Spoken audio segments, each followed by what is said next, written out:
EMEA. You couldn't ask for a more hype matchup as we get into our advanced pick and ban.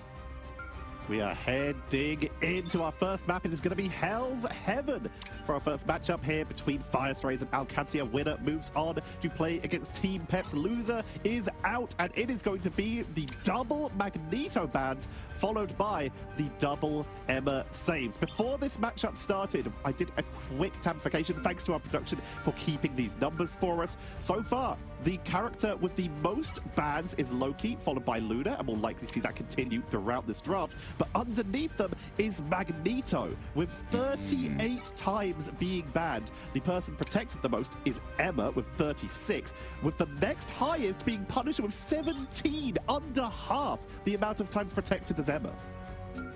Now, and here we are. I was going to pick up on how the ban that came out the most yesterday, or at least the most effective ban in my opinion, was the Cloak and Dagger. It really forces these kind of weird strategist comms, maybe making a team lean into like an Ultron Mantis Rocket Raccoon or Ultron Mantis Invisible Woman trio, and that's going to be probably the counter ban on the Cloak and Dagger. You don't want to be in a position where your enemy team has better strategist ultimates than you do.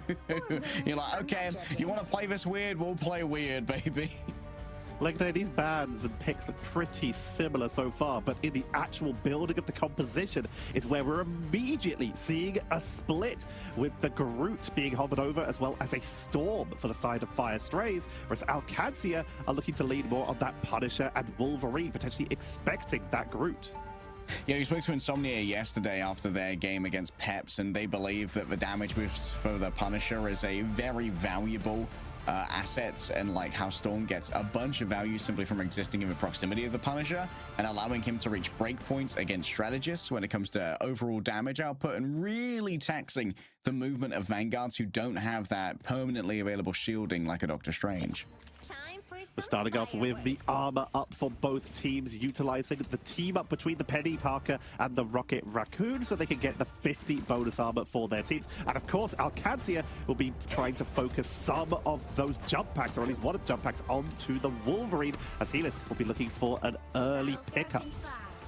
Helis, one of the quintessential Wolverine players of EMEA. The other likely to be team captain, if I had to guess. Oh, Kai might actually go for an attempted mugging portal here. Perhaps Helis can just dash on through, instantly get a kidnapping through the portal. But instead, we're just going to prioritize getting location on the point right here. There's actually a second portal coming in from Deppy, instantly just taking away that high ground and getting a preferential position for the beginning. Great force physics drags down Fire Strays onto the low ground, forcing the rest of the team to relocate to support their stranded Vanguard. One person who doesn't have to worry about that low ground, though, is Vale. You called it earlier, the Plier Merchant on that Storm, looking for some early pickups. Needs to be careful of the flanking Wolverine, but will be able to escape ever so barely as Helis gets completely slumbered by the Mantis. Able to get behind that Guardian barrier, though, gets healed up and will get away. Deppy will be the first to fall.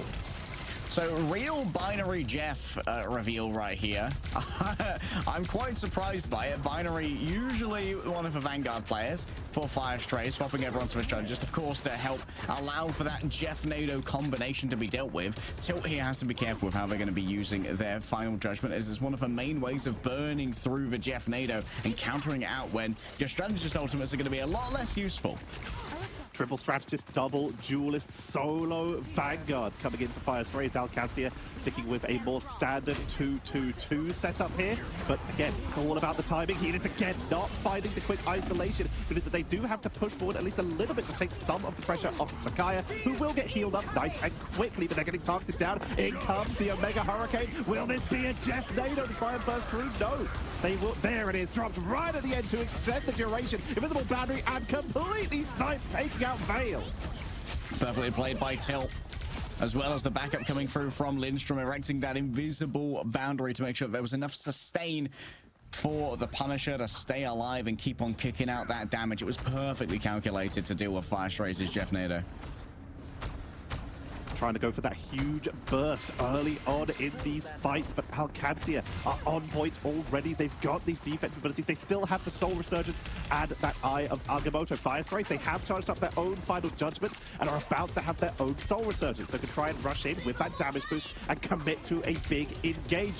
Of course, Punisher immune to that Eye of Agamotto if they do decide to dive in here. Final Judgment gonna be dropped with the damage buff. Eye of Agamotto to the backline to try and protect them as they push on through.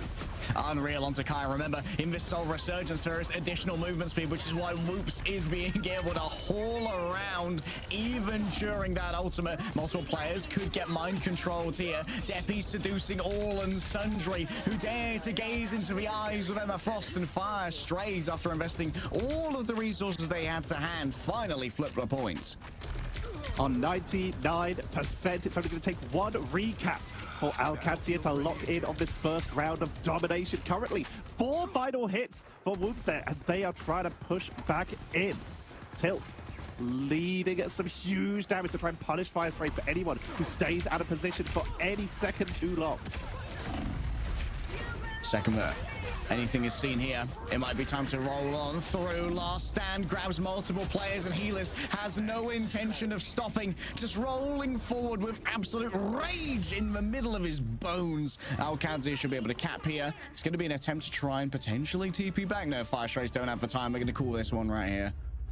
Back it out. Don't want to build any ult charge for Qadsiah heading into round 2. They just retreat and are going to wait further back in the spawn so that they can prepare for Super Soldier Factory to try and bring this back in the reverse sweep of game number 1. And that Wolverine, we know how strong it can be. It hasn't actually been targeted too much, or at least as much as some of these big key characters we pointed out earlier, but does still make appearances in the protections for exactly this reason. Percentage damage, crowd control, the ability to remove and break siege lines. It is such a strong character.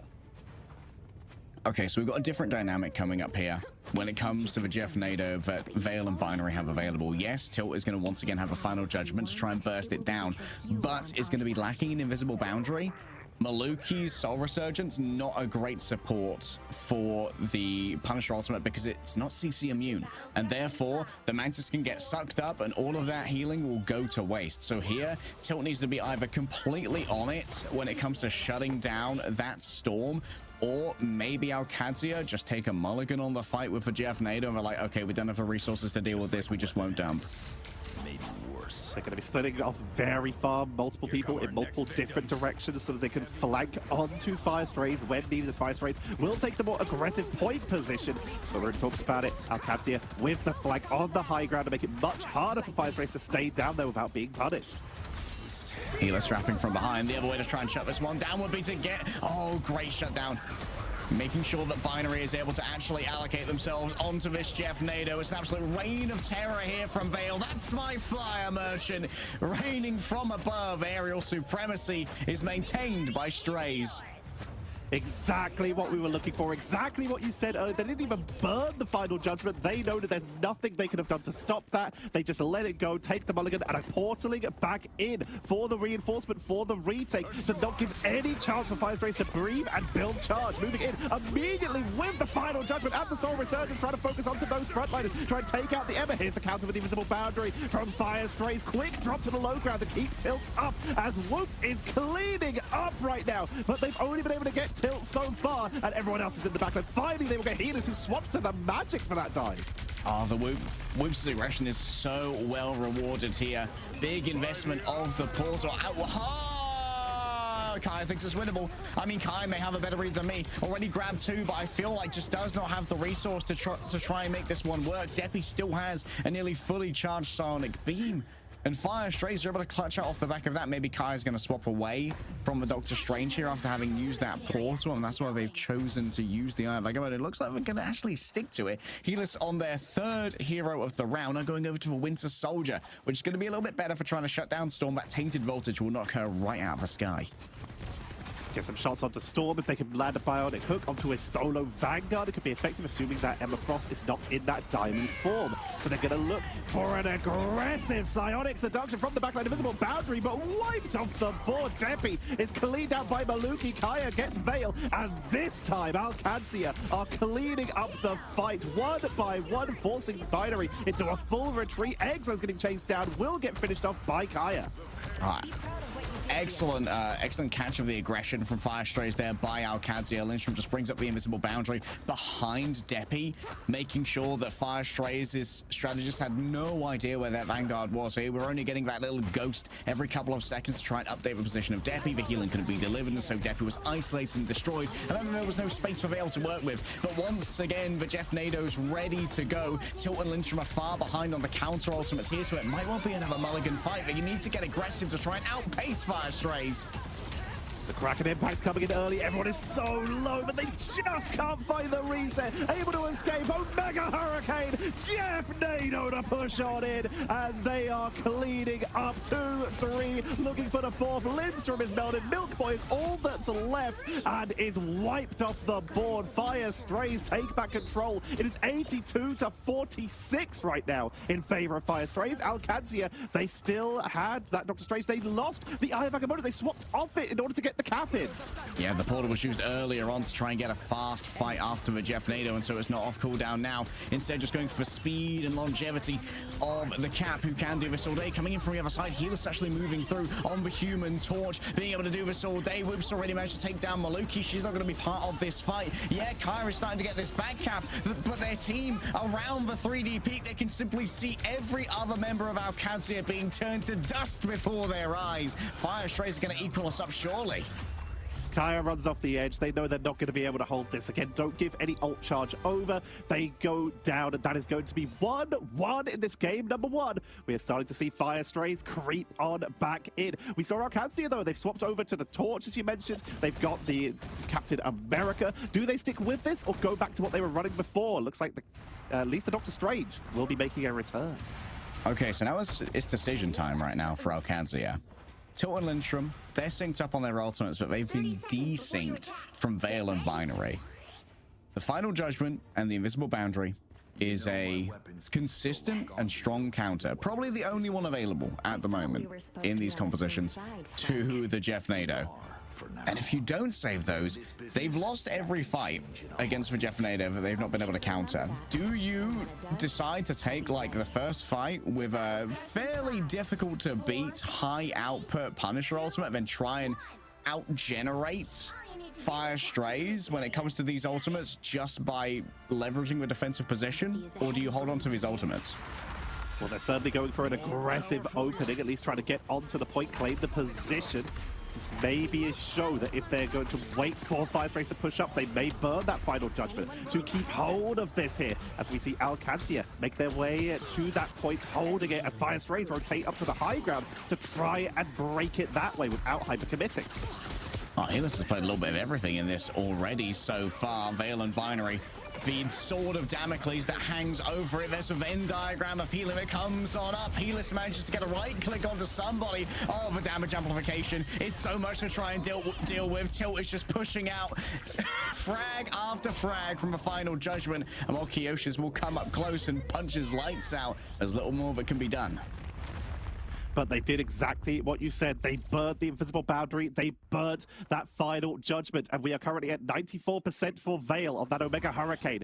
Binary, 82% for its Jeff. And they will have a Soul Rejuvenation, which is at least some kind of extra protection if they decide to commit to this. Fire Strays could try and wipe the board again, but there is at least one counter Omega Hurricane to try and deal with those backliners.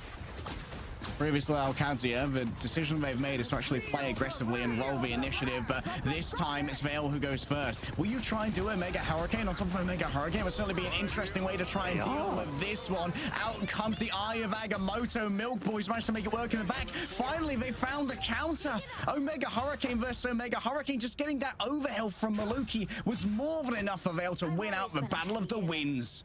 Nicely done. With that extra bonus health, with that extra damage, they focus onto it. Omega Hurricane, some insane single target damage. If you can get directly on top of someone, you know exactly where that Omega Hurricane Jeff Nado is going, and you can't be pulled up while in it. It is a great idea, a great counter, and it's allowing Qadsiah to hit 60% as they try to hold the point. Fire Strays, Deppy leading the charge with this Mind's Aegis. They are starting to run low on time, but they do have the Silent Seduction if they want to try and commit for another engage. Oh, they're in real trouble here. Tetra. This needs to be huge from Deppy. Their trump card is gone and they do not have control. Milkboy matches when it comes to the Sonic Seduction, and Kai just flicks that shield up and down whenever it's needed. It's down to Whoops to try and make it work into the invisible boundary that was brought up by Lindstrom, and they just don't see any targets before them. Not willing to go inside the bounds of invisibility because it would cut them off from their strategists and fire strays. It would appear that their cheese has been counted for now. Qadsiah found the answer, and the teleporter's coming in. With overtime ticking down, Binary rushing in alone to try and buy the extra time, but Tilt has timed the final judgment. Invisible boundary for at least some kind of protection. They do not have the vision, but the damage output is still good. Whoops came into the Spider-Man for quick reinforcements, but Veo's taken down Tilt. Exo is down, Kyoshis is down, Helis with the Omega Hurricane is cleaning up the counter. Engage is currently at 2 for 2, but Whoops is starting to get focused down. Everyone else is off the point, and that will be Qadsiah taking round number 3 and game number 1. Oh, the brutality of Kaya getting both the Storm and the Jeff with a single release of the Maelstrom of Madness as well. They're about 20% short of being able to get that ultimate combo and maybe clutch out the fight. But what adaptation midway through this series by Qadsiah to use that target focus of the Omega Hurricane, which is not CCable, cannot be absorbed by the Jeff Nado, to take out their greatest nemesis, which up until then had been Fire Stray's greatest weapon. But also a big focus onto Tilt here. You called it. They've been saving their ultimates. They did time it quite well. Easily topping the damage chart there with 20,000. That is a solid 7k more than anyone else in the game. Sorry, 3k more than anyone else in the game. And just melted every time they were able to time it effectively. But it was all about syncing it up with that Jeff Nado until Qadsiah was able to find another solution. Yeah, so the mechanics of how you use Invisible Woman and Punisher versus the Jeff Nado is that, yes, the Invisible Woman will be dragged up into the Jeff Nado, but Punisher is CC immune during the final judgment. So if he can stay inside the invisible boundary, which will stay up while Invisible Woman has been eaten, he will be able to deal with the ticks of damage that come through from the Jeff Nado and be able to burst it down with its meager HP pool. Because while Storm gets a little bit of overhealth, she's a very easy target while inside that Nado, and it's just easy to burst them down using the Punisher. So that's why we constantly had to bang on about you need X and Y ultimate together to try and counter the Jeff Nado. You just saw in that replay just how strong it is. Veil absolutely cleaning up everyone in their way here. There's the final push from Qadsiah in that round number 2. Fire Strays able to time it more effectively that game. Qadsiah, we talked about how Fire Strays can adjust as time goes on, showing that they are able to as well. And Tilt really earning some big kudos here from everyone who is watching, just out of how effective they were able to play the target choosing. Anytime they were needed, they were there. Crazy impressive, honestly. And I think that Fire Strays actually overplayed my estimations as well. They're doing incredibly well here against Qadsiah. I love how many heroes Helis brought out, by the way. Yeah. Great, a massive hero pool. Like we kind of know Helis as being a bit of a Magic and Wolverine enthusiast, likes those melee heroes, but also brought out the Winter Soldier, played some Human Torch, played some Storm as well, and actually reacted to the call from a team that, listen, we need our own Storm ult to fight their Storm ult. That's how we're doing this, because we're out of sync on our primary counter. And going up against Veil, who's probably one of the best Storms individually in EMEA, managed to hold his own. Great job by Helis. Now we've got to wonder how they will adjust going on. For starters, incredibly creative drafts, running the Jeff as a second Vanguard, quote, third strategist, quote, just something. Running that solo Vanguard compositions, we were talking about them coming in. They're starting to creep up, sometimes with the Magneto and Wolverine, this time with the Jeff as the filler. We're going to see what the teams do as we are heading into a quick break. Don't go anywhere. We'll be back with game number 2.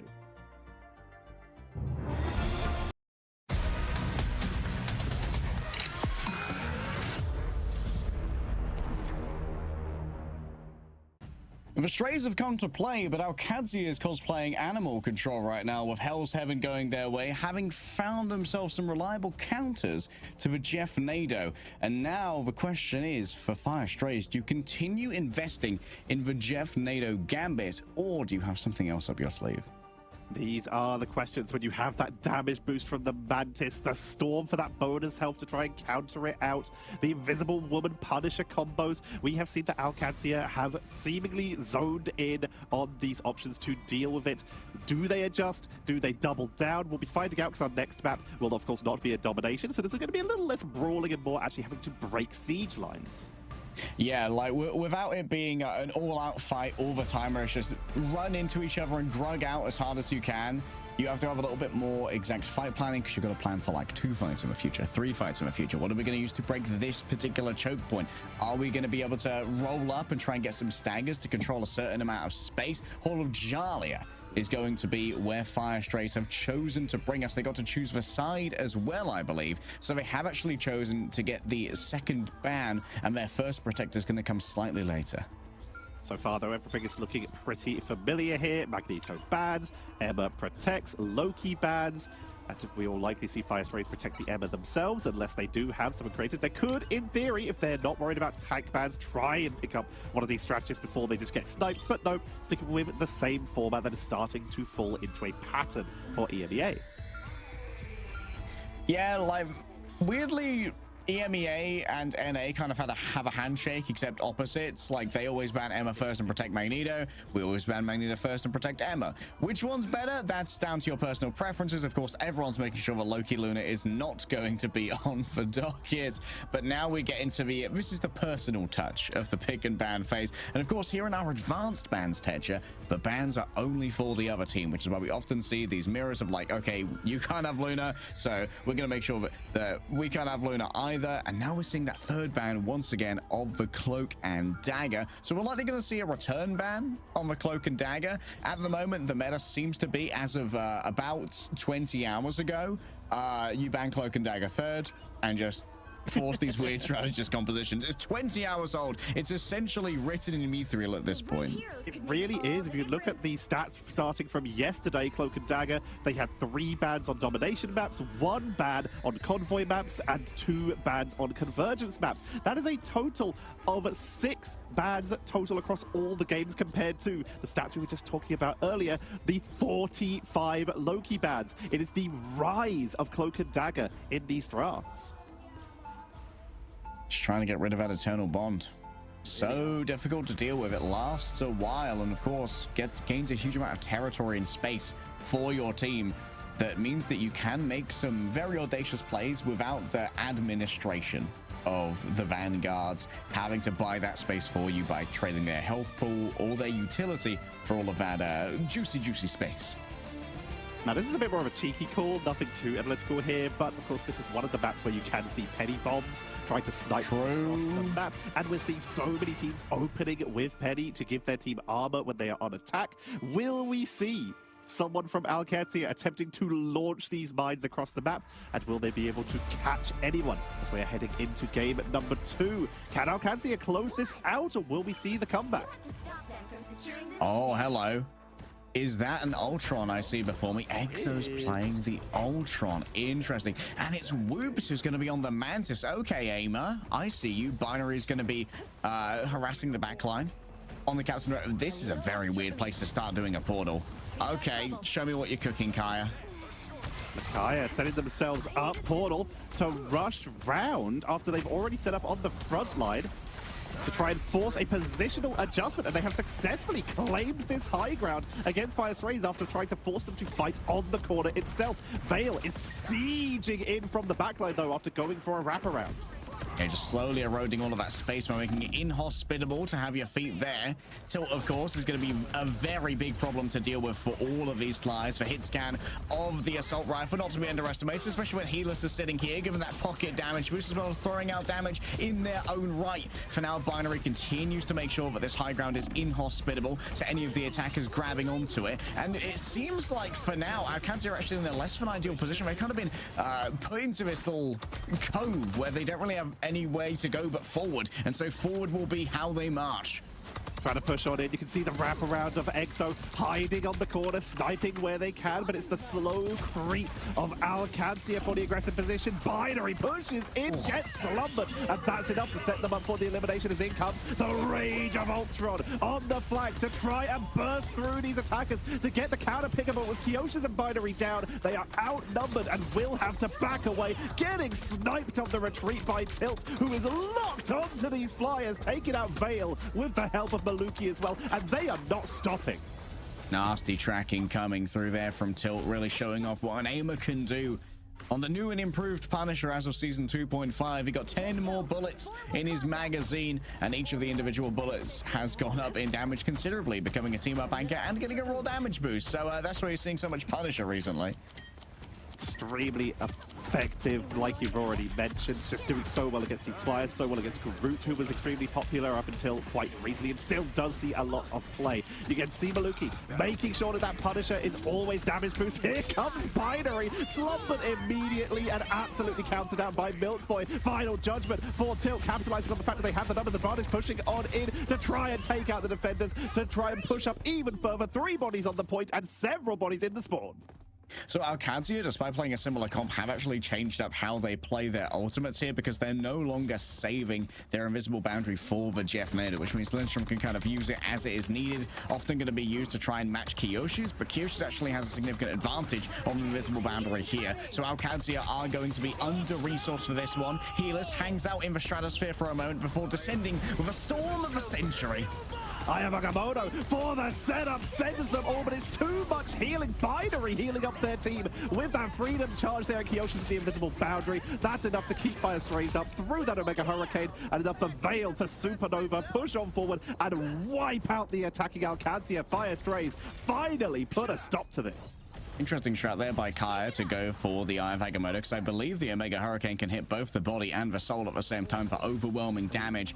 But Binary and Kyoshi's combining their own defensive utility to be able to sit through that. Kaya opens up a portal, and this is going to allow for a little bit of a wraparound, as well as that makeshift shield as well that can't be fired through, meaning only one of these angles has to be babysat by Kaya for now. The Rage of Ultron drawn on through. If anyone gets mind controlled here, they will surely be decimated by Exo.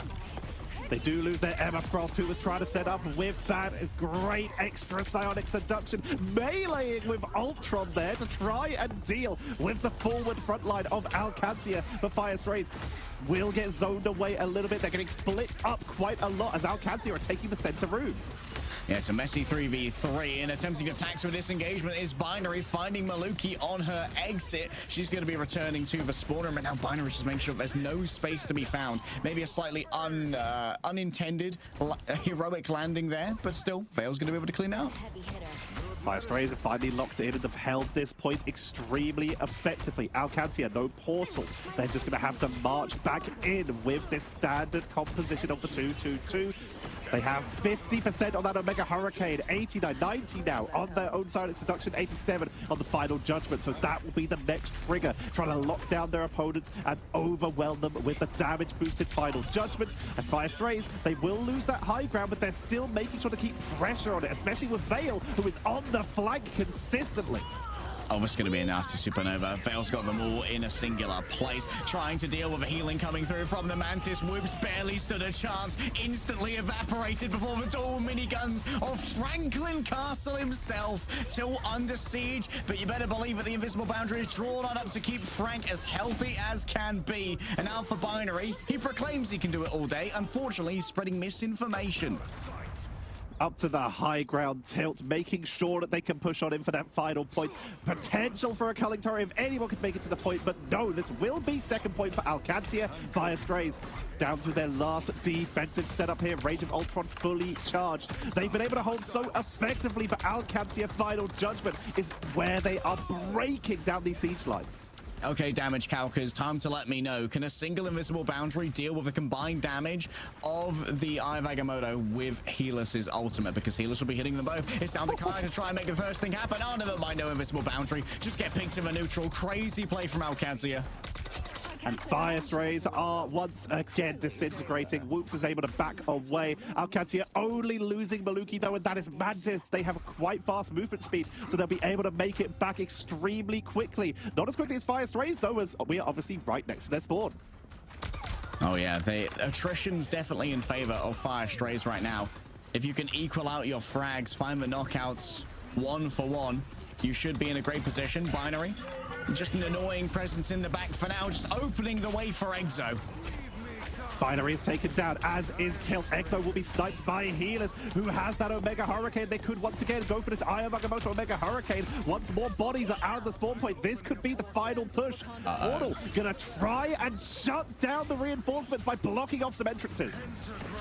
Okay, there are still 4 entrances though. It's not a hard lock like it would be on Yggdrasil Path. Kaya just going to be able to move in and block one of these more bodily than the others. The Eye of Agamotto still good to go. Out comes the defensive use of the Soul Resurgence. A big push comes through, and it still means that Whoops gets taken out. The Storm of the Century descends upon this, as even with the damage coming through from the Supernova, it seems too much to bear for Fire Strays as they whittle down to Button Ember, and now Qadsiah burn bright.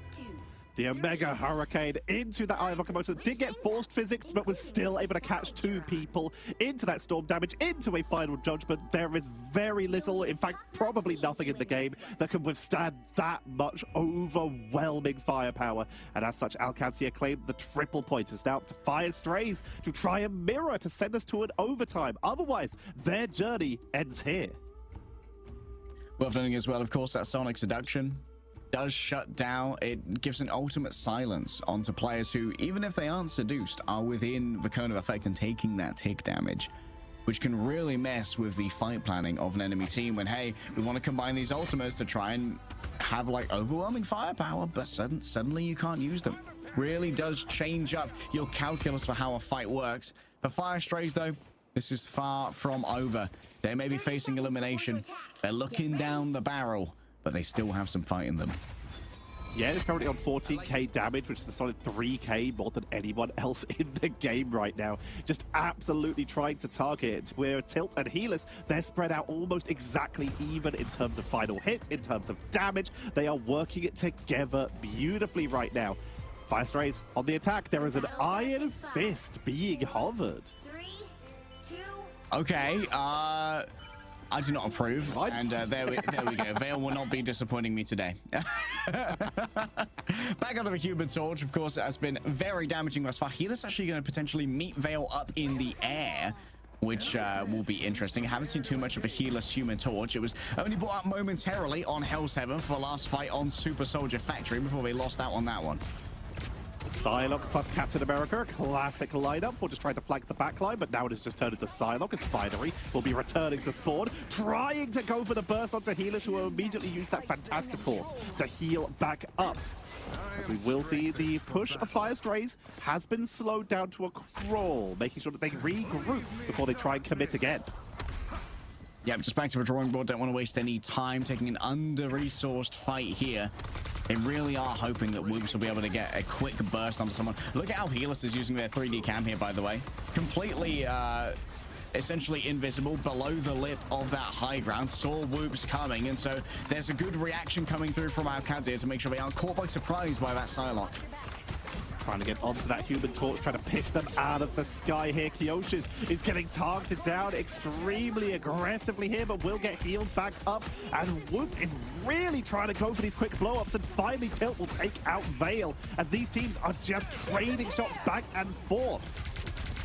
All right, Healers down already. It's a great opening here for Fire Strays, and they want to pull the trigger. Maluki instantly activates for Soul Resurgence. She's going to be matched here, but moving around the back is going to be the final judgment coming through from Tilt. Tracking challenge looks to be going so well so far. Kioshis and Exo both down and out for the count, but Whoop says it's not over yet. Binary falls to the Soul Sword of Magic as the soul of Steve Rogers is consigned to a briny grave below. He's going to be sailing Tartarus on his vibranium shield, but Whoops has no friends remaining.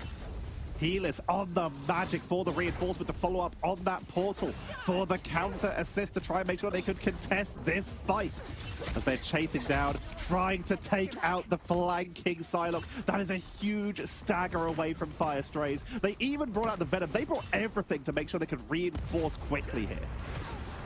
Yeah, a little bit of a mashup composition now from Qadsiah, but EXO seems to have not been too amused by the more eclectic comp that was brought to bear. Kaya still going forth on the Venom. These tendrils, they are a little bit nasty. Symbiotic resilience will allow them to survive a moment longer.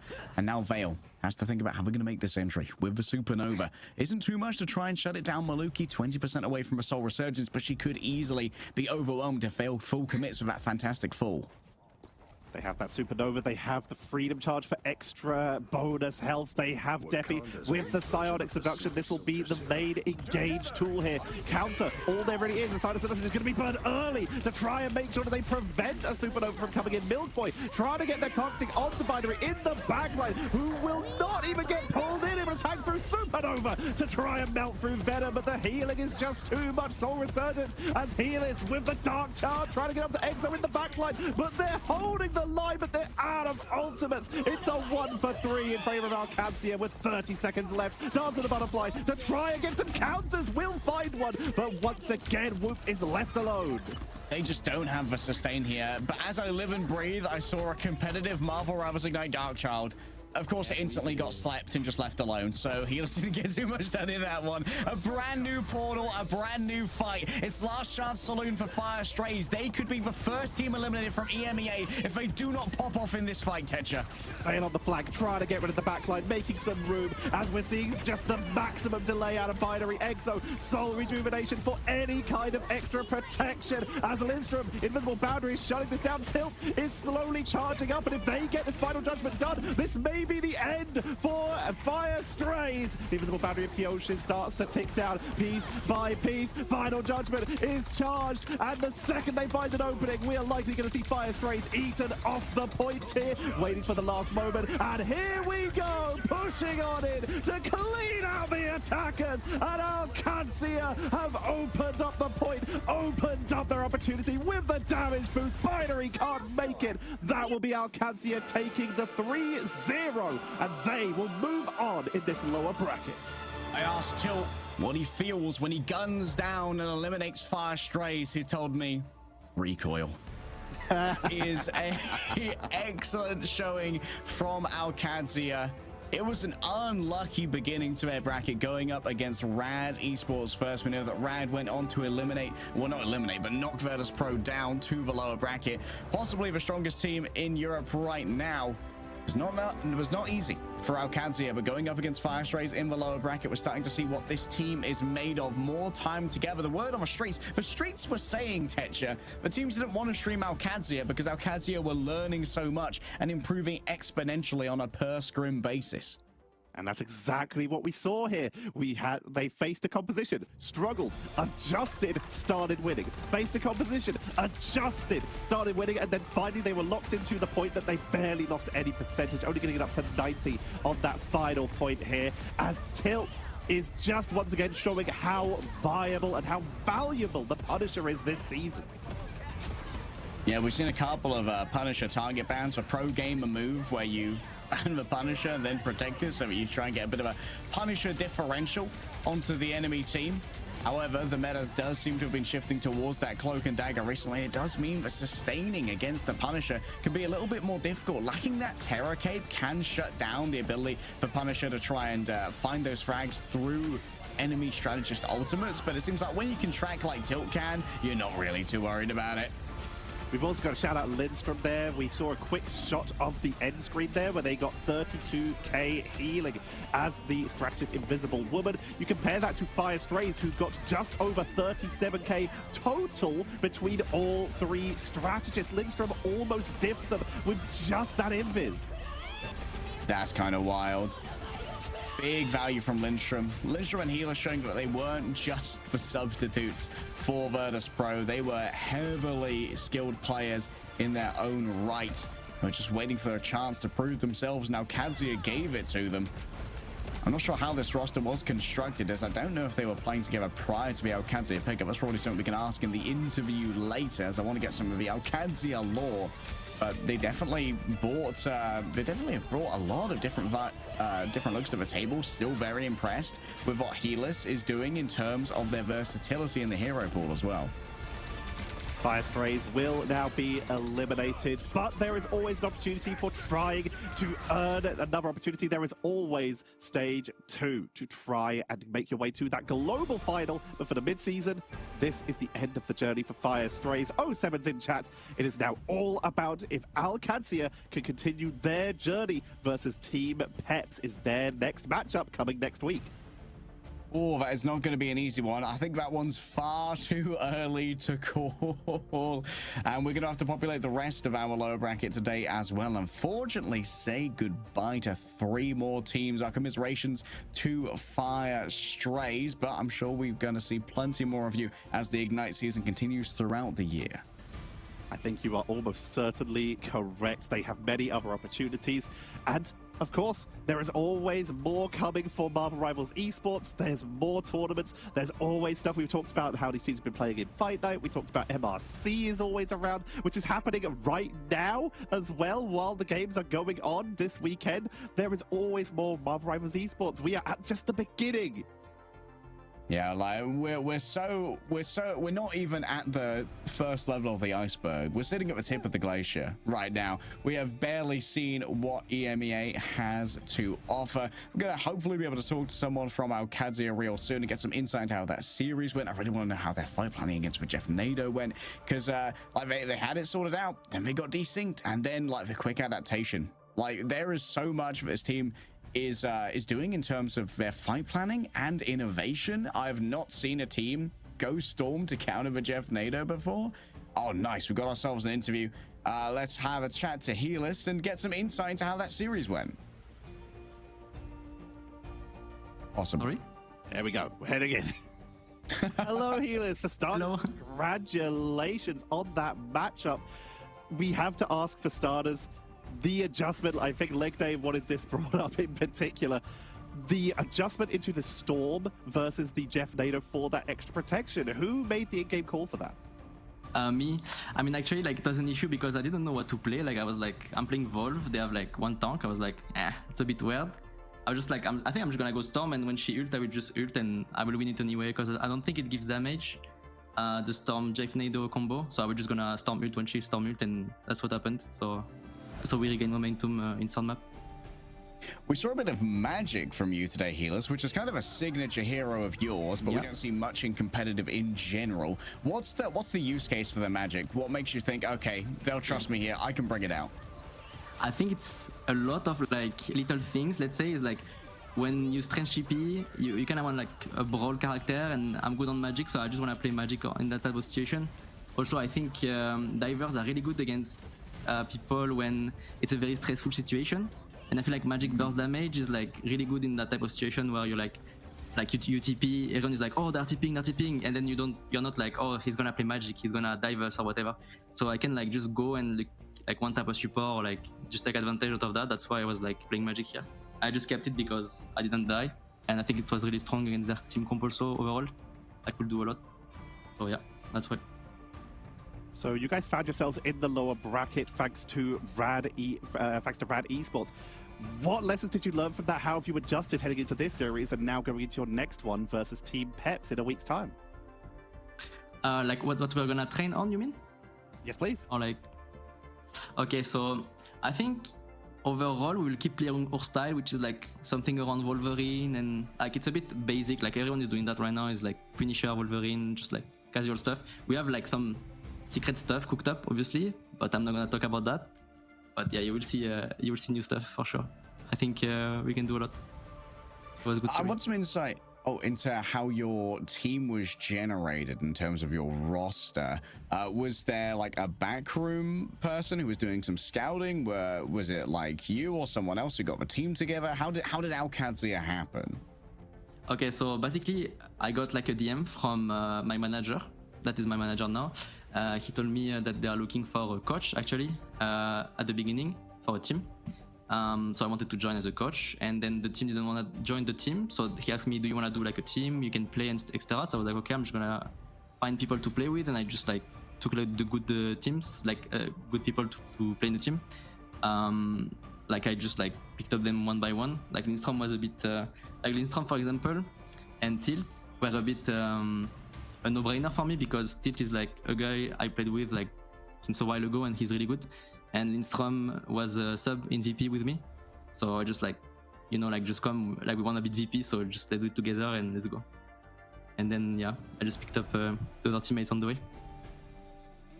So you guys are now, in theory, one series away from qualifying for the playoffs. Are there any teams you are really looking forward to play against? You mentioned you have some people who used to sub for VP. Would you like a rematch versus a matchup versus them, or is there anyone in particular you would really like to play against? Well, so yes, like VP is like a team I really want to beat, because it's like Nevix, CP are like my friends. So like we played a lot of other games together and stuff like that, and we were like playing a bit together a lot in the other season. So yeah, for sure I want to beat them. I'm a bit sad that they lost yesterday. Actually, when I was watching, I was kind of sad, but yeah, it's fine. We'll take the second one, I hope. Word on the street is that you guys learn a huge amount from scrims every time you do them. That some teams are a little bit like, I don't know if I want to scrim out Qadsiah because they're going to get so much better from it. In terms of like a percentage of power, like to 100% power of Qadsiah to like you're currently seeing it like 50%, how far along like the potential of Qadsiah do you think you guys are? Okay, that's a good question actually, because like most of us, at least me, I think most of us actually, don't have like a competitive like experience in any of the game. Like I was just like, for me personally, I'm just like, okay, I'm like good at games. I just play them and that's it. Like this is the first game I go pro on, so I get like a lot of concept and stuff that I'm being taught about by my coach Myrick, that is doing a great job, by the way. That is just like teaching me stuff that I just weren't thinking about, but just makes so much sense, that just unlock us. Like actually when we started, like I'm gonna say something, but like doing turns, it's stupid, but it's like, it's so good. I don't know. Just like this basic concept. After that, we were like rolling a lot of teams for some reason. So I don't know. It's just that kind of stuff. I think we have a lot of like potential, honestly. So with that reputation and that potential, we've already talked about it, you're going up against Team Peps next. Do you have anything to say to the audience, or in particular to Team Peps, or to your previous opponents, Fire Strays? The floor is yours. Okay. I mean, for Fire Strays, I think they played good. I kind of like that Jeff comp, but I don't know if it works really. But I think they are playing good, honestly, because they had an issue when they wanted to qualify for Ignite. They had to like reform the roster a little bit, so it was a bit weird for them, I think. They didn't have a lot of like time to do stuff, I think. For Team Peps, well, like there's a lot of French people in that team, and I'm French too, and it's like they're a bit my friends too, you know. So I mean, I think we will beat them. I know they're watching right now and they're laughing, but DRP, don't forget, bro, I'm watching you. Amazing. Thank you, Healers. It's been wonderful talking to you, and wonderful getting to see your massive hero pool as well. Congratulations on a big competitive win, and we look forward to seeing you against Peps. Thank you. See you guys.